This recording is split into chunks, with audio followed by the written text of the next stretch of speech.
Bihar board कक्षा 10 वर्णिका पाठ 5 का प्रश्न उत्तर करेंगे, जिस पाठ का नाम है धरती कब तक घूमेगी, सावर दैया जी की रचना। तो चलिए प्रश्न उत्तर प्रारंभ करते हैं। पहला प्रश्न है, सीता अपने ही घर में घुटन क्यों महसूस करती है? उत्तर लिखेंगे। प्रस्तुत पाठ हमारे हिंदी पाठ्य पुस्तक वर्णिका भाग 2 से लिया गया है। पाठ का नाम धरती कब तक घूमेगी और लेखक का नाम सावर दैया है। सीता के 3 पुत्रों ने नियम बनाया कि माँ बारी बारी से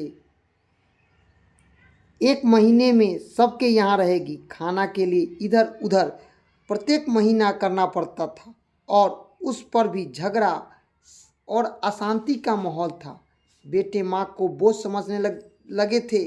माँ को यह एहसास हो गया, इसलिए सीता को अपने ही घर में घुटन महसूस होने लगी। दूसरा प्रश्न है, पाली बदलने पर अपनी दादी माँ के खाने को लेकर बच्चे की खुशी होती है, जबकि उसके माता पिता नाखुश। बच्चों के खुशी और माता पिता के नाखुशी के कारणों पर विवेचना करना है। उत्तर लिखेंगे। प्रस्तुत पाठ हमारे हिंदी पाठ्य पुस्तक वर्णिका भाग 2 से लिया गया है। पाठ का नाम धरती कब तक घूमेगी और लेखक का नाम सावर दैया है। बच्चे नादान होते हैं। बच्चों को जो प्यार करता है, बच्चों के लिए प्यार होता है। दादी माँ बच्चों का ख्याल करती है, साथ खाना खाती है, कुछ सिखाती है और मनोरंजन भी कराती है। अतः बच्चों को दादी माँ के पास रहने पर बच्चों की खुशी होती है। बच्चों के माता पिता को जो बोझ महसूस होता है, वे सोचते हैं कि माँ को समय पर खाना देना पड़ता है। बुढ़ापा आने के कारण उनके स्वास्थ्य पर भी ध्यान देना पड़ेगा। तीसरा प्रश्न है, इस समय उनकी आंखों के आगे न तो अंधेरा था और न ही उसे धरती और आकाश के बीच घुटन हुई। सप्रसंग व्याख्या करें। उत्तर लिखेंगे। प्रस्तुत पाठ हमारे हिंदी पाठ्य पुस्तक वर्णिका भाग 2 से लिया गया है। पाठ का नाम धरती कब तक घूमेगी और लेखक का नाम सावर दैया है। सीता जब घर छोड़कर चली गई तो उसने हिम्मत आ गई। वह सोचने लगी कि कहीं भी काम करके 2 वक्त की रोटी प्रेम पूर्वक खा सकती है। संसार इतना बड़ा है कि काम मिल जाएगा। यह सोचकर आगे का भविष्य साफ दिखने लगा। मोह और माया खत्म हो गया और घर के घुटन से उसे आज़ादी मिल गई। चौथा प्रश्न है, सीता का चरित्र चित्रण करें। उत्तर लिखेंगे। प्रस्तुत पाठ हमारे हिंदी पाठ्य पुस्तक वर्णिका भाग 2 से लिया गया है। पाठ का नाम धरती कब तक घूमेगी, लेखक का नाम सावर दैया है। सीता सहनशील औरत है। सीता में हिम्मत है। सीता को बच्चों से लगाव है। वह बच्चों को बहुत प्यार करती है। बच्चों को किस प्रकार रखना है वह जानती है। वह अपने बेटे से कभी अपनी कोई इच्छा जाहिर नहीं करती है। वह शांत स्वभाव की औरत है। झगड़ा उसे पसंद नहीं है। मान मर्यादा में रहने वाली औरत है। बिखारने वाली जिंदगी नहीं जीना चाहती है, क्योंकि मान और सम्मान से रही है। बच्चों में घुल मिल कर साथ साथ रहने वाली औरत है। अपने पति को चाहने वाले हैं। अपना कोई मजदूरी दे यह उसे बर्दाश्त नहीं है। दूसरे के यहाँ मजदूरी कर ले ये भी उसे इच्छा नहीं।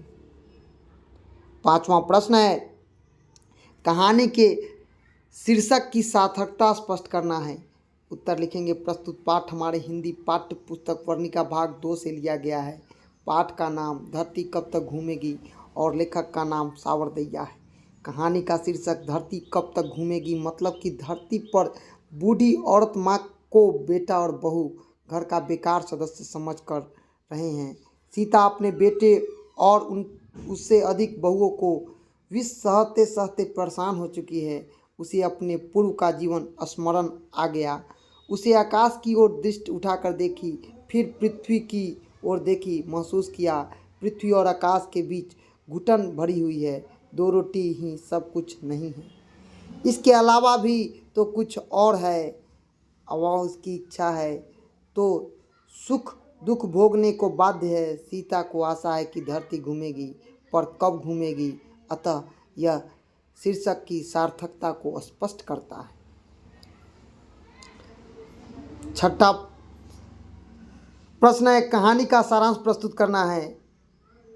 उत्तर लिखेंगे, प्रस्तुत पाठ हमारे हिंदी पाठ्य पुस्तक वर्णिका भाग 2 से लिया गया है। पाठ का नाम धरती कब तक घूमेगी। लेखक का नाम सावरदैया। सावरदैया राजस्थानी भाषा के सफल कहानीकार हैं। इनकी कहानी राजस्थानी समाज के गहरे अर्थबोध और विविध घटनाओं का बहुत ही चित्रण करती है अच्छी तरीके से।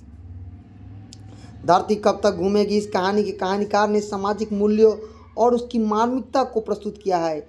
एक माँ अपनी संतान के लिए सब कुछ अर्पण कर देती है, किंतु वही संतान उस माँ को बोझ समझने लगी है।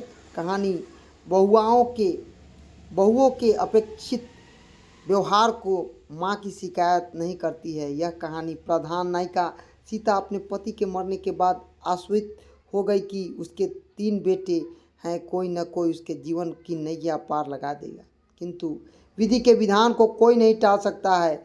माँ उसके लिए बोझ बन गई है, पाली बांध कर उसका भरण पोषण हो रहा है। एक दिन ऐसा भी समय आएगा कि यह नियम भंग हो जाएगा। अब वे 50-50 रुपये प्रति माह खर्च देंगे। पहले से घुटन भरे जीवन जीने वाली सीता अब बेटों के निर्णय से विक्षुब्ध हो गई है, अपने ही उसे पराये लगने लगे हैं।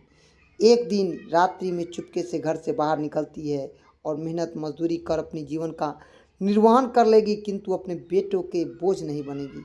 अतः कहानीकार यहाँ बताना चाहता है कि उन बेटों को भी उनकी संतानें हैं, किंतु शायद वे नहीं जानती कि उसकी भी यही गति होने वाली है जो वे अपनी माँ के साथ कर रहे हैं। यहीं पर कहानी खत्म हो जाती है।